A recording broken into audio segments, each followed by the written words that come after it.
Welcome to 360 Timmy, the podcast with interesting people in 360 degrees. You can listen on all major music streaming services and watch on YouTube by going to youtube.com/360Timmy.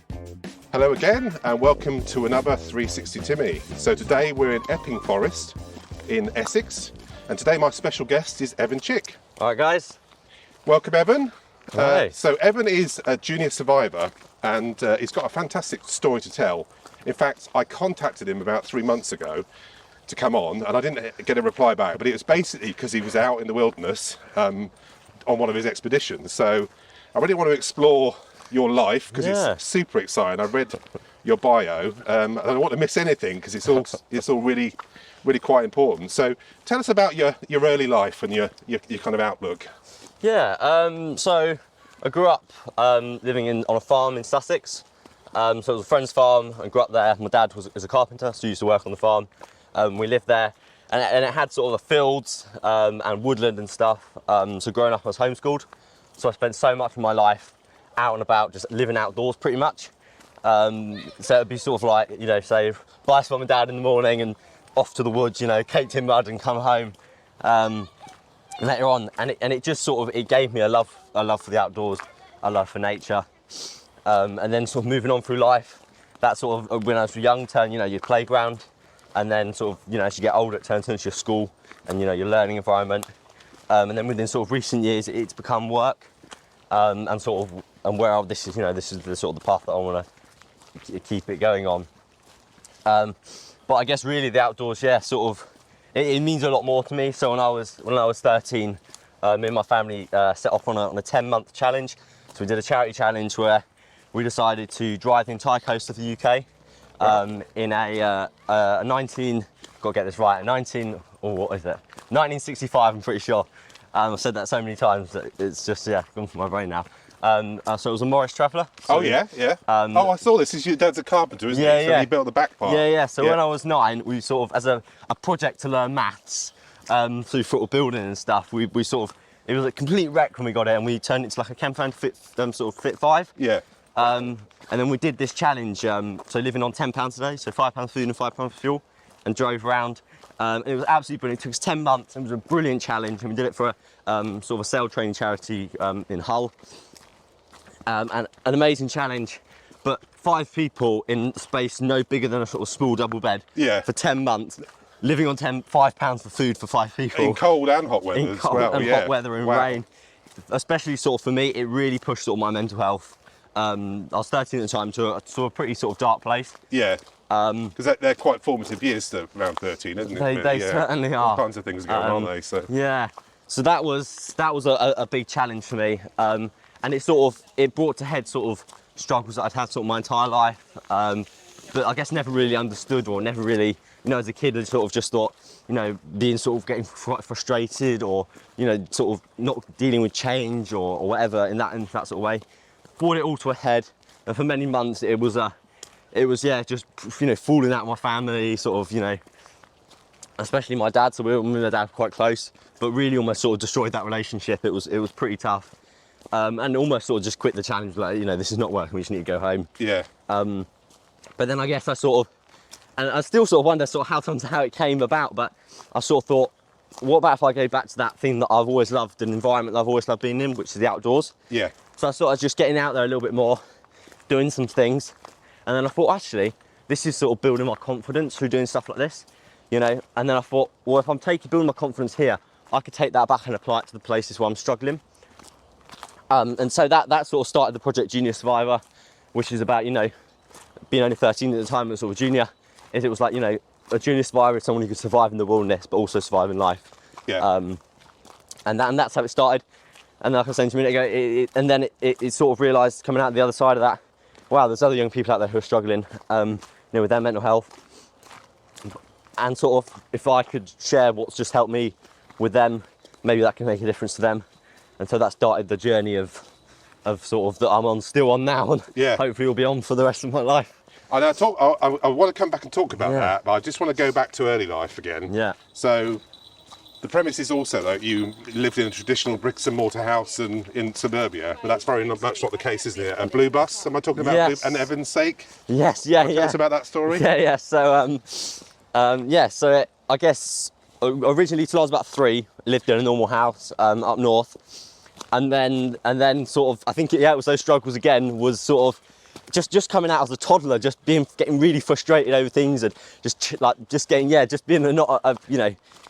my parents used to call it the grumpy elf. So it's like this inner voice within my head that just expressed my emotions very grumpy, which is definitely still. I definitely asked my sisters, I'm still very grumpy, but.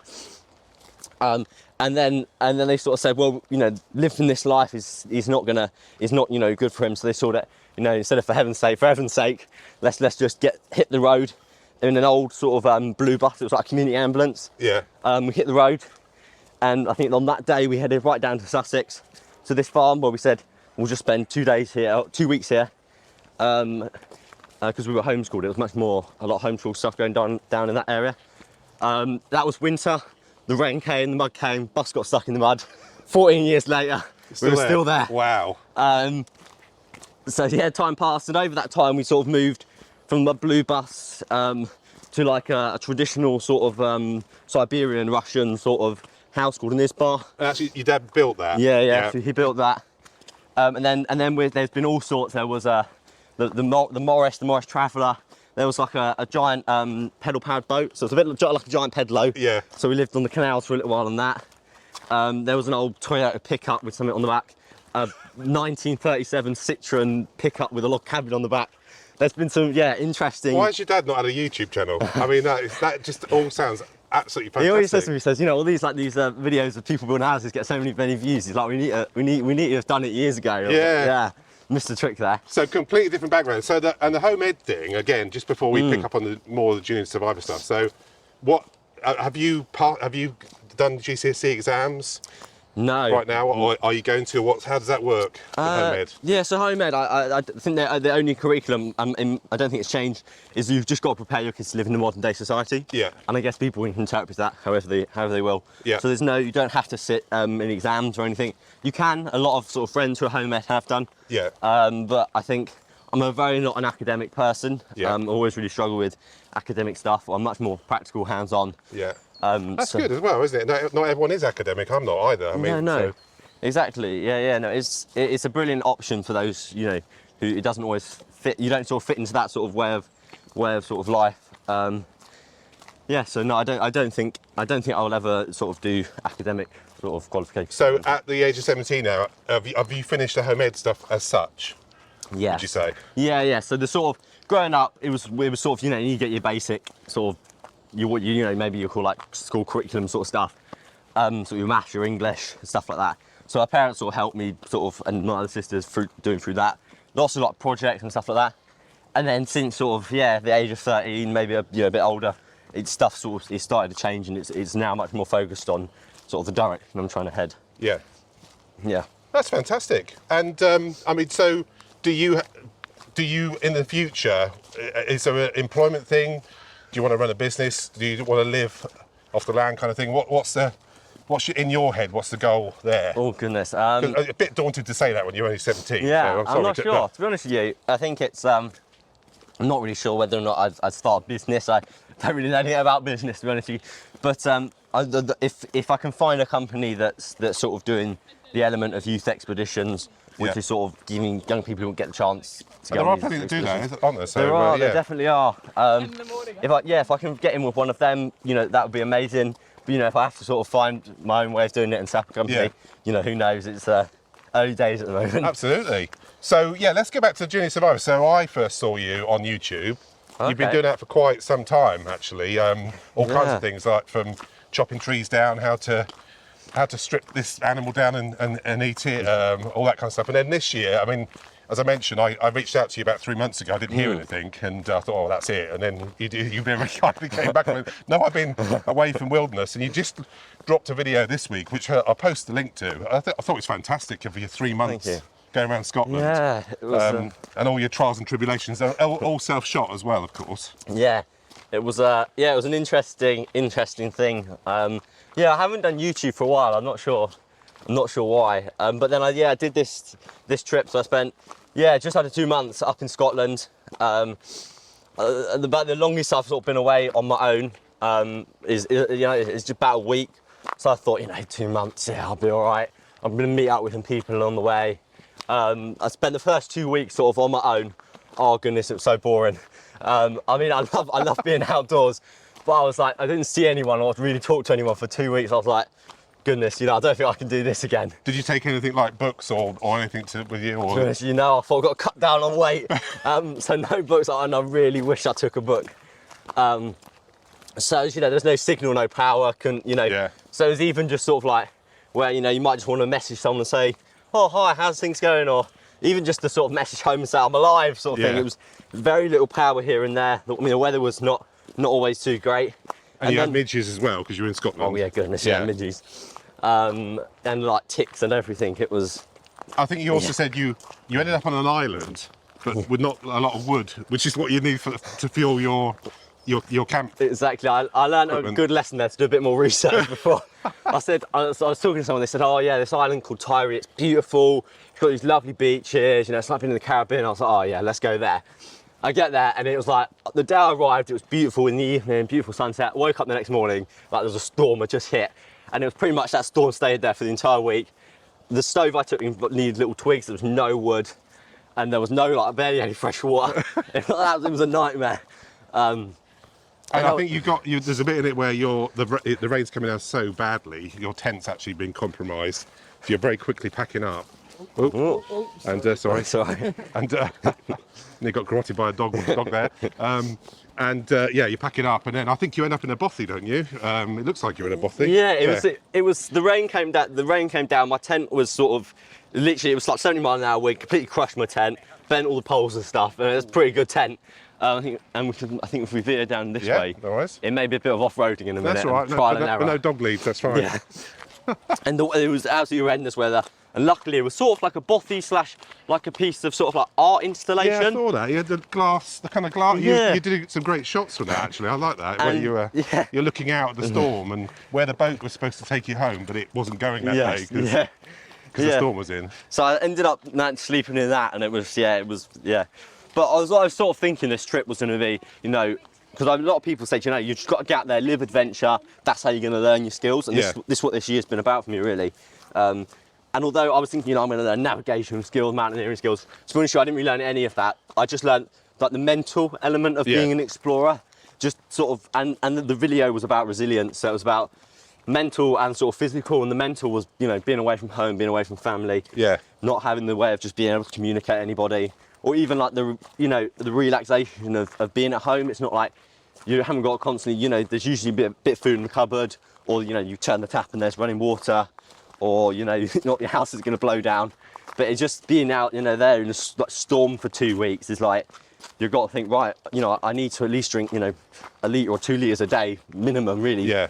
I've got the only food I brought with me is stuff I've got to boil water for, but I can't boil anything. Yeah. And then even to make water safe if I've just found it out of a lock or whatever. Oh yeah, of course, yeah. That's so it's just thinking about things like that, and then the physical element of being bad by the elements and cold and wet and just sort of like not being able to let anyone know that you're safe. Or even I didn't even know this weather front was coming in. It was a beautiful morning. I was like, oh, this is the change for these 2 weeks. And then I went to get off, and they're like, no, you need to get your tent somewhere safe now. The person this phone was like, it's like 70 mile an hour winds coming off. Oh my goodness, within half an hour, it was all hella broken loose. Crazy. So on that trip, what do you take in your bag then? What you got a tent and and cooking equipment? Yeah, tent, stove, pans, food, sort of spare pair of clothes really. Can't take a lot. So yeah, it's just sort of the basics. What sort of weight does that come to then? It was quite heavy in the end because I was carrying at least 2 weeks worth of food, which is quite extreme. Yeah. So it was coming to sort of like into the low 20 kilos. Crikey. Which is pretty heavy. So you come out with a different set of muscles when you left. Exactly. Yeah. It was interesting. So have you got any more trips like that planned then? Well, obviously, you've learnt your lesson on that one, but have you got any more of those kind of expeditions planned? Yeah, to be honest, not at the moment. I haven't got anything planned. I've sort of been full out this whole year. you know, going places. But a lot of that sort of come to an end, or sort of dying out now. So I'm sort of, over the next sort of couple of months, start sort of trying to make some new stuff happen. Yeah. Yeah. So, and how do you progress now, the junior survivor thing? Where does that go to next when you know you're no longer a junior, I guess, and you're a young adult? Where does that move on to, do you think? Yeah, I think it will stay definitely as junior survivor, because I think over the last sort of few years, and I think a few people have mentioned this to me, and I think I maybe need to sort of mention it a little bit more on my social media, is that junior survivor now is about like bringing up the next generation of junior survivors. Yeah. So, you know, I sort of, it originally started out as me trying to become a junior survivor, someone who can survive in the wilderness, but also in life, and the connection there. And now it's sort of saying, you know, it's your time to become junior survivor, guys. So that's hopefully where it'll go, and whether or not that leads me to, you know, just continue on the path of junior survivor, or go to another, you know, maybe go to another company in a few years once I've got that experience and stuff of leading expeditions. Is that in partnership? Have you? I think on your website or your blog, you're an ambassador for a couple of organisations. Yes, I'm an ambassador for an organisation called the British Exploring Society, which is like the ideal company pretty much. So they set up like 90 years ago by some of the explorers who were going on like Scott's final expedition. Yeah. So, you know, the sort of that age of exploration, and they set it up. And originally it was for whoever could pay to go on an expedition. A lot of sort of like public schools, and then over sort of recent years they've sort of changed it to make it more accessible to all young people. Yeah. And those especially who may not have usually get the opportunity. So I did an expedition back just as sort of as the COVID sort of broke and we were allowed out and to do these sort of things. So then I think it was, when was it, 2021 I think? Yeah. Did this expedition to Scotland, 2 weeks, absolutely amazing, like life-changing. You know, I just spent 2 weeks in the middle of nowhere with a bunch of young people, and just hearing these young people's stories, where they'd come from, what happened to them in their lives, things that I'm like, goodness me, 15-year-olds, 16-year-olds should not have ever experienced stuff like that. Yeah. And then, you know, they're like, I've never opened up to anyone in my whole life about this, and I've just spent 3 days with you, and just the environment I've been in has just bonded us into a team, and I'm happy to share. And then, like, you know, people who, at the end, you know, people who are like, you know, proper tough guys, you know, you just in tears sobbing as we're leaving, and it's really sort of touched me in a way to think, wow, this has actually got potential, the outdoors, to become something. Do you think that's because they're leaving the digital trappings behind, like you said earlier? I mean, you don't have your phone and all that stuff. I think it's definitely, it's definitely, you know, there's massive pressures on social media now, and to just escape that and not have to worry about that. I mean, when you're out and about, the only things you really need to worry about, make sure you've got water, make sure you've got food, make sure you've got somewhere to spend the night, keeping yourself safe and just enjoying the experience, really. So it really takes your mind off of anything that's unnecessary just in life. You know, there's so much of our lives are quite unnecessarily to think about. Just get rid of all that and just focus on what's essential. Yeah, that's great stuff you're doing there. That really is. Quite admirable. Sure. And you also did an expedition North Finland, Arctic Circle. I think we might. I'm not quite sure where we're going now, so I think we'll head down here if that's all right, and just see where we. If I'm lost, it's all right. We got all day to get back to the car. So you went to was it North Finland, and you bordered the Arctic Circle? I mean, that was a cool expedition as well. It was amazing. So when I was 12, my dad's the farm we used to live on. It was a campsite, and there was a company that used to teach stuff to the campers, and they also ran expeditions as well. My dad said, "Oh, come, you know, my son, come and just do a little bit of volunteering with you. He's happy to get stuck in, do whatever. Just the opportunity to sit on some lessons and learn some stuff." And they were like, "Yeah, sure." So I spent a sort of summer period doing that with them. And then they said to me when sort of February came around, they actually said, "Oh, we're going up to Finland now for a week if you want to come." I was like, "Yes, definitely." So I went up to Finland, minus sort of 20, up to sort of minus 25. And you're camping in that?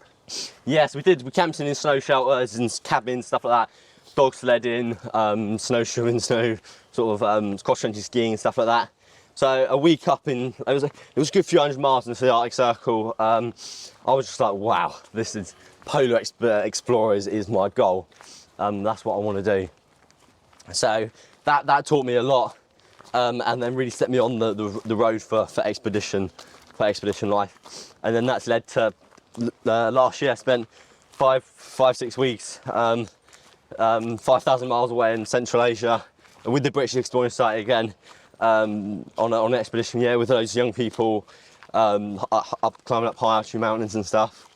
Then that journey, background has brought me to sort of getting the opportunity to become an ambassador for them, and that's all about just trying to inspire the next generation of young explorers to come through and just go on these expeditions. So I'm going to a school in a couple of days to give a talk, and they were saying, I just asked a bit about the school, and they said young people who never even probably ever left London, so people who had never even thought that they could go and spend 6 weeks up a mountain or canoe around the Yukon or whatever. So I'm going to go there and hopefully just sort of make some, just tell these young people about that, and just hopefully be part of that story, that their journey of start a journey for them. I mean, I feel you've led a life double that of a 17-year-old. I mean, if you weren't, do you ever imagine if you were in suburbia going to school Monday to Friday, kind of? Yeah. Do you imagine what you wouldn't have been able to do? Yeah, if it had been different. Yeah, definitely. I sort of wonder what's. I mean, I can't actually imagine how interesting it'll be when you talk to these young people, because you have got, I mean, even just in the last 20 minutes or so, you've just got a fascinating story. I mean, it's incredibly inspiring. You should just keep that going. I think it's it's there, definitely the path and sort of heading on. Yeah, so I guess we could see more of you through the Junior Survivor and more content maybe. Yeah, definitely. It's hopefully I made that video, and it's sort of a lot has come from that. And I posted it a couple of days ago, and a lot of people sort of just saying, well done, or not just that, but like people saying, it seems to sort of be making a difference to some people, and people saying, I found this really interesting, So I sort of realised that, hopefully, these videos will make a difference and maybe sort of get some more of them out there. That's brilliant. Well, Evan, thank you very much. It's been an absolute pleasure to meet you. Brilliant. I can't wait to see where you go next. It's really exciting. Who knows? Yeah, it's going to be interesting. Have a super day. Thanks. Remember, you can watch the video version of this podcast on youtube.com/@360timmy. Episodes are available in regular or 360 view. More links on 360timmy.com.